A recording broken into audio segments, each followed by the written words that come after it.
Can you imagine if every jealous thought you had was written on your forehead? That'd be pretty tough when you walked into a room of people that you're jealous of, wouldn't it?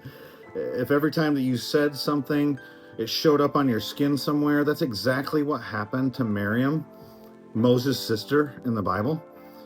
In Numbers chapter 12, she's jealous of Moses. She wants his role, and she wants to be able to have the relationship with God that he has and be able to speak to the people and the platform that he has. She's got an incredible platform.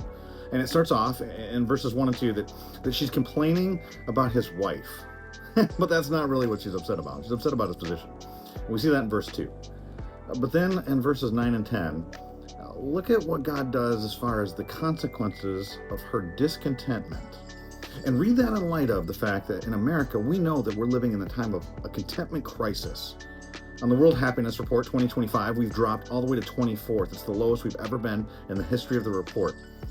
Predictions are that we'll just continue to plummet. But the worst news is those that are 30 and under, they rank 62nd on the World Happiness Report.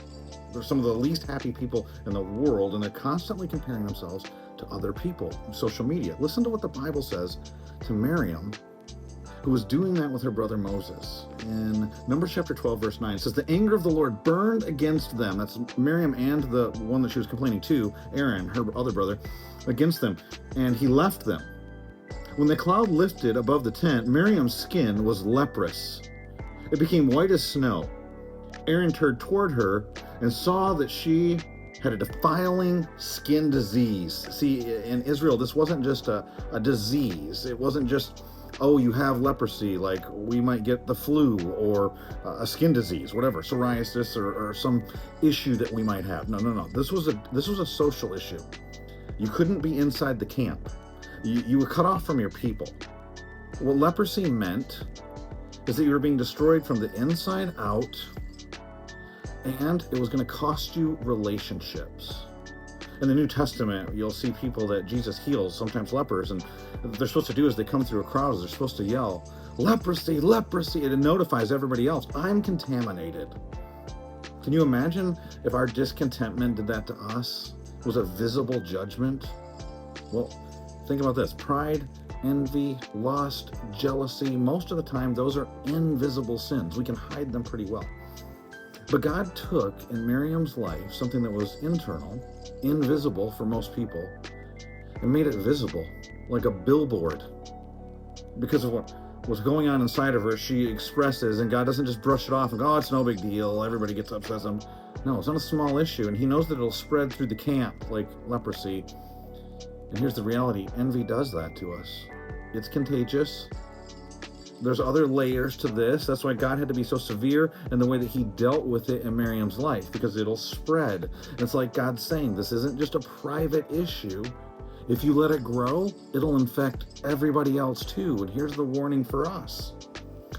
Envy always isolates you.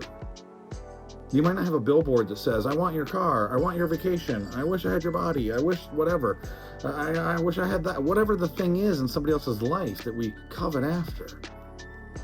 But it cuts you off from the people that you love. It isolates you from relationships with others because it stops you from being able to connect. Is there any wonder that we're also struggling with loneliness so much as a culture? If we're living in this constant state of comparison, we constantly think, if I can just have what they have.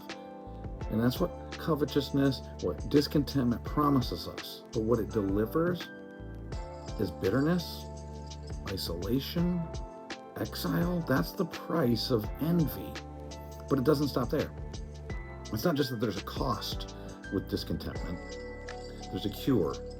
And that's what we're going to talk about in part 3 of our contentment series. Check out that next video. If you've liked this, hit the like, subscribe button.